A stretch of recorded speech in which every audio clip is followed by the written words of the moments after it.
Hindi ko na mabilang ang mga gabing naligaw,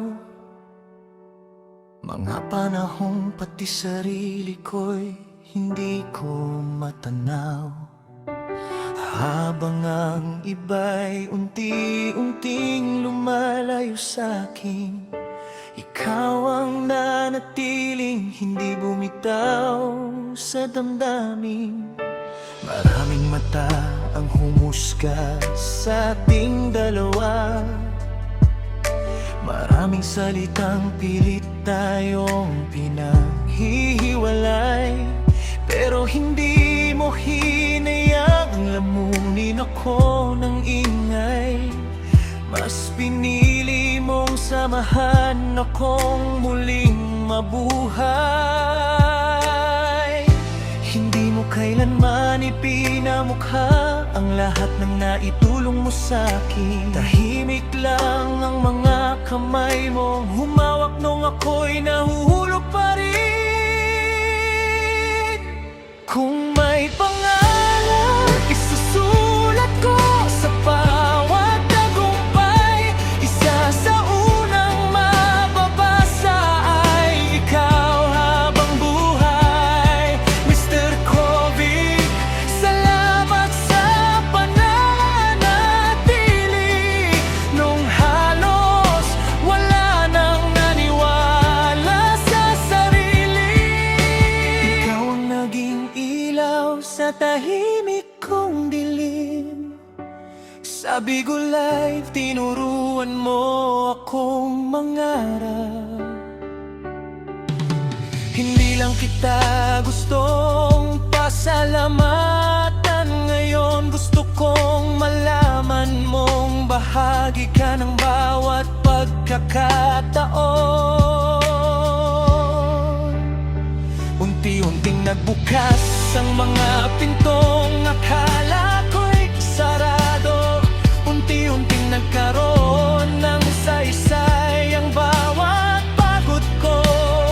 Hindi dahil madali ang lahat ng dinaanan, kundi dahil may isang taong hindi ako iniwan. Kahit maraming nagselos, kahit maraming nagduda, hindi mo pinili ang lumayo para lang matahimik sila. Mas pinili mong maging totoo sa pagkakaibigan, at doon ko nakita ang tunay na kahulugan. May mga taong tumutulong para may maipagmalaki. May mga taong nagmamahal pero may hinihinging kapalit lagi. Pero ikaw nanatiling tahimik sa likod ng kabutihan. Ni minsan hindi ko narinig ang salitang panunumpa.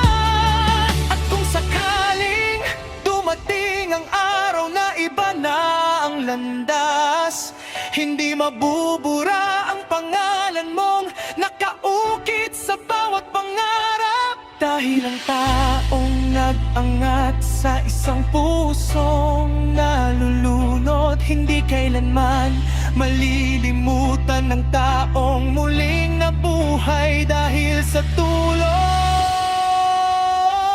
Kung may awiting maiiwan matapos ang lahat, ito ang kwento ng taong hindi ako tinalikuran sa hirap. Mr. Covid, salamat sa lahat ng ginawa mo. Sa bawat gabing akala ko'y wala nang pag-asa,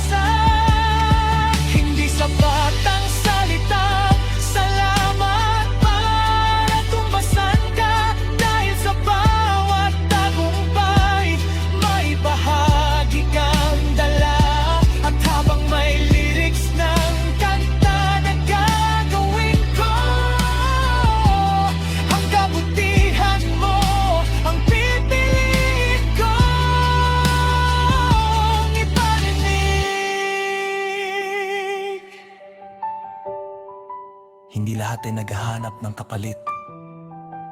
May ilan na tahimik lang na nagmamahal sa pamamagitan ng pagtulong. Isa ka na doon. At habang buhay kong dadalhin ang utang na loob na iyon,